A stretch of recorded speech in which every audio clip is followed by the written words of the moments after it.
ರಾಜ್ಯದ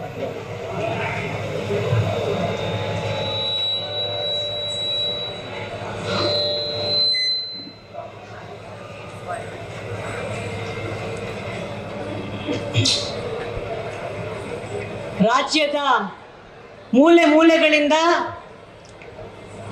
ವಿಕೃತಕಾಮಿ ಪ್ರಜ್ವಲ್ ರೇವಣ್ಣ ಅವ್ರನ್ನ ಬಂಧಿಸಬೇಕು, ಸಂತ್ರಸ್ತ ಹೆಣ್ಮಕ್ಳಿಗೆ ಸಾಂತ್ವನ ಸಿಗಬೇಕು, ನ್ಯಾಯ ಸಿಗಬೇಕು ಅಂತ ಇಲ್ಲಿಗೆ ಹಾಸನಕ್ಕೆ ಬಂದಂಥ ಎಲ್ಲ ಹೋರಾಟಗಾರರಿಗೆ ಅಖಿಲ ಭಾರತ ಮಹಿಳಾ ಸಾಂಸ್ಕೃತಿಕ ಸಂಘಟನೆ AIMSS ಹಾಗೂ ನಮ್ಮ ಎಲ್ಲ ಸೋದರ ಸಂಘಟನೆ all India democratic youth organisation, all India democratic students organisation, all India ASHA ಕಾರ್ಯಕರ್ತೆಯರ ಸಂಘಟನೆ, ನಮ್ಮ AIKKMS ರೈತ ಸಂಘಟನೆ ಎಲ್ಲರ ಪರವಾಗಿ ನಾನು ಮೊಟ್ಟ ಮೊದಲನೇದಾಗಿ ಹೋರಾಟದ ಶುಭಾಶಯಗಳನ್ನ ಹೇಳೋದಕ್ಕೆ ಇಷ್ಟಪಡ್ತೀನಿ.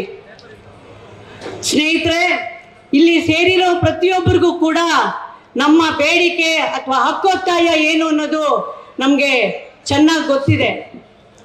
ಈ ವಿಕೃತಕಾಮಿ ನಾಳೆ ಬೆಂಗಳೂರಿಗೆ ಬಂದು ಇಳಿತಾರ ಇಲ್ವಾ ಅನ್ನೋ ಒಂದು ಊಹಾಪೋಹ ನಡೀತಾ ಇದೆ.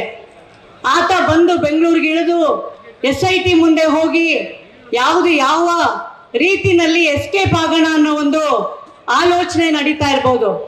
ಯಾಕಂದ್ರೆ 1 ತಿಂಗಳ ಕಾಲ ಭೂಗತವಾಗಿದ್ದ ಮನುಷ್ಯ ಒಂದು ಸಣ್ಣ ಇಂಟರ್ವ್ಯೂ ಕೊಟ್ಟು ನಂತರ ಅವರು ಬರ್ತೀನಿ ಅಂತ ಒಂದು ಸಂದೇಶ ಕೊಟ್ಟಿದ್ದಾರೆ.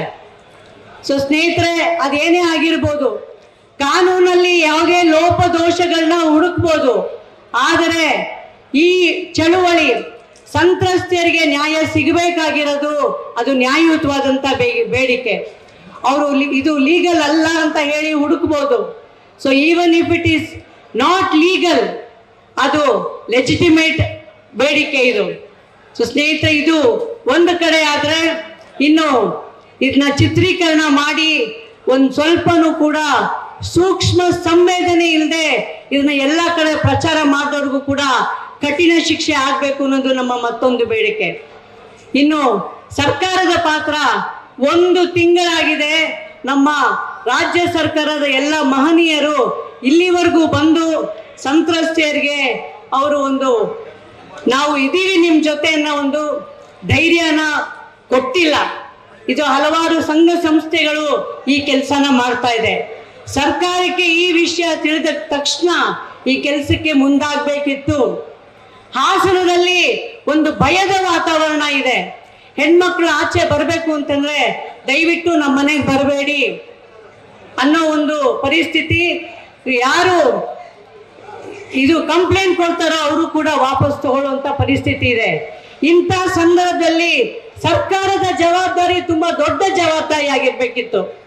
ಆದರೆ ಸರ್ಕಾರ ಅದು ಆ ಥರ ಮಾಡಲಿಲ್ಲ.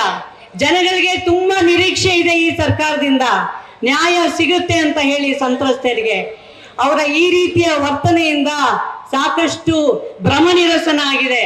ಹಾಗಾಗಿ ನಮ್ಮ ಇಡೀ ಈ ಸಭೆ ಸರ್ಕಾರ ಸಂತ್ರಸ್ತೆಯರ ಪರವಾಗಿ ನಿಲ್ಲುತ್ತೆ ಅಂತ ಹೇಳಿ ನಾವು ನಿರೀಕ್ಷೆ ಪಡೋದಕ್ಕೆ ಇಷ್ಟಪಡ್ತೀವಿ.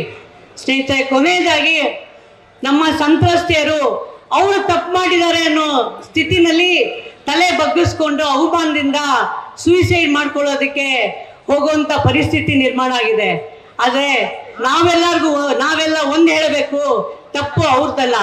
ತಪ್ಪು ಮಾಡಿರೋ ಮನುಷ್ಯ ರಾಜಾರೋಷವಾಗಿ ಎಲ್ಲ ಕಡೆ ತಿರುಗಾಡ್ಕೊಂಡಿದ್ದಾರೆ. ಆದರೆ ವಿಕ್ಟಿಮ್ ಆಗಿರೋರು, ತಪ್ಪಿಗೆ ಒಳಪಟ್ಟಿರೋರು ಯಾತಕ್ಕೆ ತಲೆ ಬಗ್ಗಿಸ್ಕೊಂಡಿರ್ಬೇಕು? ಅವರು ಧೈರ್ಯವಾಗಿ ಇದೇನೇ ನಡೆದಿದ್ರು ಕೂಡ ಇದನ್ನ ಮೀರಿ ನಾನು ಬರ್ತೀನಿ ಅಂತ ಹೇಳಿ ಧೈರ್ಯವಾಗಿ ನಿಂತ್ಕೋಬೇಕಾಗಿದೆ.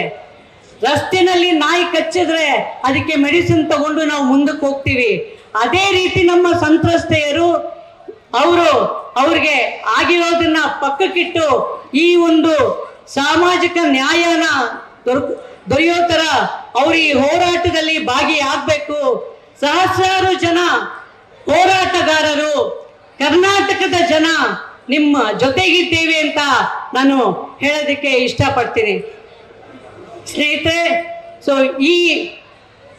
ಈ ರೀತಿಯ ಒಂದು ಧೈರ್ಯ ಸಾಂತ್ವನನ ನಾವು ನಮ್ಮ ಸಂತ್ರಸ್ತೆಯರಿಗೆ ಕೊಡ್ತಾ ನ್ಯಾಯನ ಸ್ಥಾಪನೆ ಮಾಡಬೇಕು. ನ್ಯಾಯ ಸಿಗೋವರೆಗೂ ಕೂಡ ಈ ಹೋರಾಟ ಮುಂದುವರಿಯುತ್ತೆ ಅಂತ ಹೇಳ್ತಾ ನನ್ನ 2 ಮಾತುಗಳನ್ನ ನಾನು ಮುಗಿಸ್ತೀನಿ. ಇನ್ಕಿಲಾಬ್ ಜಿಂದಾಬಾದ್. ಜನಗಳ ಐಕ್ಯ ಹೋರಾಟ ಚಿರಾಯುವಾಗಲಿ. ನ್ಯೂಸ್ ಫಸ್ಟ್, ನಿರ್ಭೀತಿಯಿಂದ ನಿಮ್ಮ ಪರವಾಗಿ.